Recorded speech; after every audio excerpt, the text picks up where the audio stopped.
मैं आमंत्रित करना चाहता हूं हमारी यहाँ की महिला प्रत्याशी रही और युवा हमारी नेता रही रिंकू कंवर जी, जो कि यहाँ की प्रधान रही है और यहाँ की नेतृत्व प्रदान करती है। भाई रिंकू कंवर जी का वे आए संक्षिप्त में अपना उद्बोधन प्रदान करें। रिंकू कंवर साहब।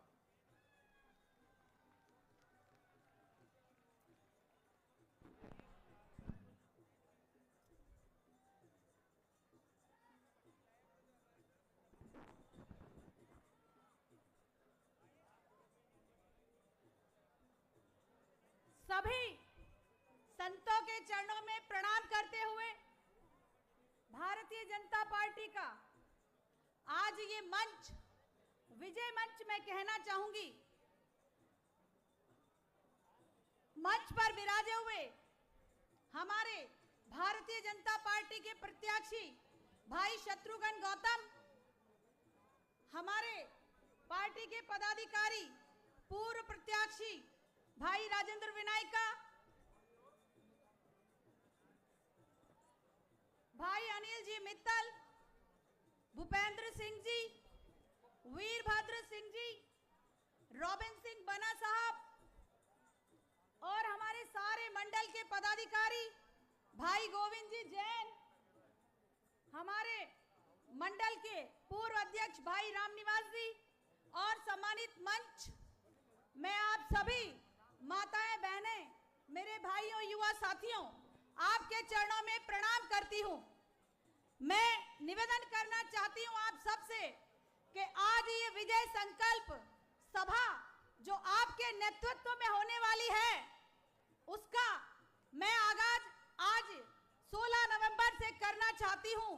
वैसे तो रिजल्ट 3 तारीख को आने वाला है, लेकिन मैं आप सबसे कहना चाहती हूं कि विजय का डंका आज से योगी आदित्यनाथ जी के साधिन्य में बज चुका है। मैं केकड़ी के पूर्व विधायक और संसदीय सचिव रहे भाई शत्रुघ्न जी गौतम की इस सभा में आज आप सभी को संबोधित करते हुए बहुत फक्र महसूस कर रही हूं। मैं बताना चाहती हूं साथियों कि लगभग पूरी विधानसभा के दौरे भाई शत्रुघ्न जी गौतम के साथ मैंने भी किया है। अभी कुछ दिन पूर्व हमारे यहाँ के वर्तमान विधायक भाई रघु जी शर्मा ने एक सभा करी थी, नामांकन रैली। उस रैली के अंदर इसी मंच से, इसी जगह से खड़ा होके उन्होंने ये कहा था कि मैंने विकास किया, लेकिन ये बीजेपी वालों को मेरा विकास नहीं दिख रहा। मैंने बड़ी विधानसभा के अंदर अभी पूरी विधानसभा का दौरा करने के बाद मैं सब जगह जब घूमकर आई विधानसभा के सभी गांवों के अंदर, तो मैंने भी अपना चश्मा, शायद वो जो चश्मा लगा के घूम रहे हैं वो चश्मा मैंने भी लगाया और उस चश्मे से भी मैंने विकास को ढूंढा, लेकिन वो विकास मुझे कहीं नजर नहीं आया।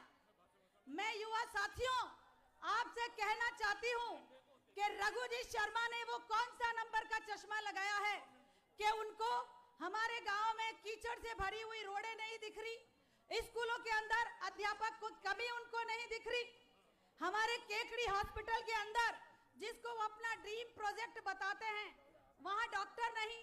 अभी 2-4 दिन पहले जब दिवाली का सीजन था, हमारे भाइयों ने पटाखे फोड़े और उन पटाखों के अंदर बहुत सारे भाइयों को जल गए थे।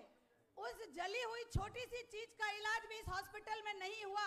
मैं पूछना चाहती हूँ इस मंच से भाई रघु शर्मा जी को कि आपने वो कौन सा नंबर का चश्मा लगा रखा है कि आपको विकास दिख रहा है, हमारे जलते हुए भाई आपको नजर नहीं आ रहे। एक छोटी सी प्रॉब्लम के लिए उनको जयपुर रेफर किया गया, उनको अजमेर रेफर किया गया। वो कौन सा विकास है जो आप यहाँ इस मंच से आह्वान कर रहे थे? मैं कहना चाहती हूँ, फिर मैंने बहुत गौर किया। गौर करने के बाद मैं सोची, मैंने भाई रोड मुझे नहीं दिखे, हॉस्पिटल में डॉक्टर मुझे नहीं दिखे, स्कूलों में अध्यापक मुझे नहीं दिखे, तो शायद है उनका विकास उनके मंच पे दिख जाए। मैंने देखा तो उस मंच पे उनके भू माफिया नाम का विकास था, माइंस माफिया नाम का विकास था, और सबसे बड़ा विकास जो उनका था वो था टोल माफिया थे, बजरी माफिया थे, पत्थर माफिया थे। वो विकास उनके मंच पे था, केकड़ी विधानसभा में नहीं था। और एक बहुत बड़ा विकास जो उनके सुपुत्र सागर पप्पू जी घूम रहे थे, वो विकास हमें मंच पे दिखाई दिया। मैं आप सभी कार्यकर्ताओं से कहना चाहती हूँ कि जो विकास उन्होंने स्वयं का किया है, सागर नाम के पप्पू का, वो विकास इस केकड़ी विधानसभा को तो कम से कम नहीं चाहिए। नहीं चाहिए ना भाइयों? सागर नाम का विकास इस केकड़ी को नहीं चाहिए। हमने आपको जनप्रतिनिधि चुनकर भेजा था केकड़ी विधानसभा का विकास करने के लिए। आपने विकास स्वयं का किया है, आपके अपनों का किया है। ऐसे विधायक को उखाड़ फेंकने का 25 नवंबर को टाइम है आपके पास। मैं आप सभी लोगों से निवेदन करना चाहती हूँ कि 25 नवंबर के दिन भाइयों बहनों एक भी मत कांग्रेस को नहीं मिलना चाहिए। ये आज आप संकल्प लेकर जाएंगे। हमारे भाई योगी आदित्यनाथ जी अभी कुछ समय पश्चात यहाँ आने वाले हैं। उनका एक बहुत बड़ा स्लोगन है कि अगर आप किसी चुनौती को स्वीकार करते हो तो उसमें भाग लो, और अगर चुनौती आपसे पूरी नहीं होती है तो फिर भाग लो। दोनों का अर्थ एक है। आप चुनौती स्वीकार करो तो उसके अंदर अपना प्रतिनिधित्व निभाइए, और जब स्वीकार नहीं कर सकते तो 25 नवंबर के दिन आप भाग लो यहाँ से। इस केकड़ी विधानसभा को आप जैसे विधायक की आवश्यकता नहीं है। मैं आपको यह भी कहना चाहती हूँ कि भाइयों, योगी आदित्यनाथ जी ने बुलडोजर चलाया था उत्तर प्रदेश में। यहाँ पर वो बुलडोजर आपको चलाना है 25 नवंबर को, जिस दिन राजस्थान के अंदर सरकार बन जाएगी भारतीय जनता पार्टी की, तो निश्चित रूप से हमारे जो बनेंगे मुख्यमंत्री वो यहाँ का विकास भी योगी आदित्यनाथ जी की राह पे चल के करेंगे।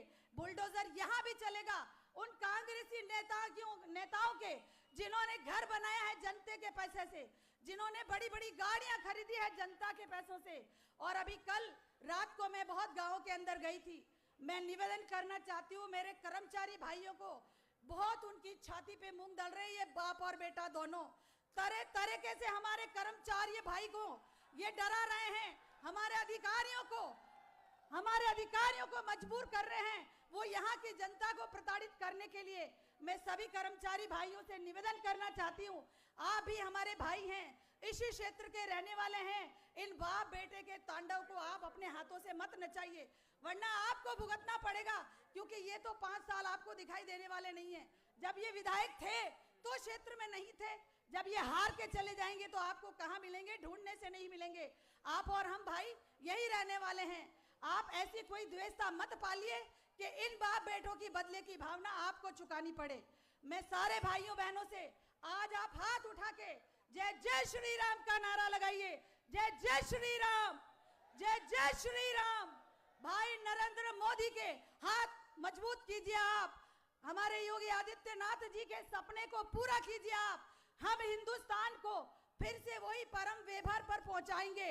हम हिंदुस्तान को फिर से सोने की चिड़िया बनाएंगे। नरेंद्र भाई के मोदी के हाथ आप मजबूत कीजिए।